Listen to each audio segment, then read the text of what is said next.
Guna meningkatkan pemahaman wawasan kebangsaan, cinta tanah air, nusa dan bangsa, ratusan santriwati Pondok Pesantren As-Salam diberikan sosialisasi 4 pilar kebangsaan dengan narasumber dari Lembaga Pemasyarakatan Warung Kiara dan Kantor Imigrasi Kelas 2 Non-TPI Sukabumi, Selasa pagi di Ponpes As-Salam Kabupaten Sukabumi. Menurut Kepala Lembaga Pemasyarakatan Kelas 2B Warung Kiara Irfan mengatakan, pihaknya diundang untuk memberikan wawasan dan penguatan serta wawasan kebangsaan.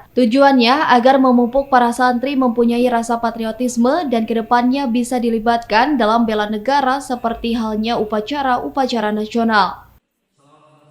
Jadi teman-teman semua, jadi kebetulan kita diundang oleh Pak Kiai, pimpinan pesantren, untuk memberikan penguatan, memberikan vokasi kepada adik-adik santriwati terkait dengan wawasan kebangsaan. Kalau menurut saya memang ini penting, di samping kita di sini memperdalam ilmu agama, tapi nilai-nilai kebangsaan juga perlu kita pupuk, kita tingkatkan supaya dalam melangkah ke depannya nanti tidak keluar dari nilai-nilai Pancasila. Saya sih pengennya mungkin ada ya, tapi tergantung juga dari pimpinan sekolah ataupun pesantren. Kalau memang kami diundang, insya Allah kami akan bersedia untuk membantu.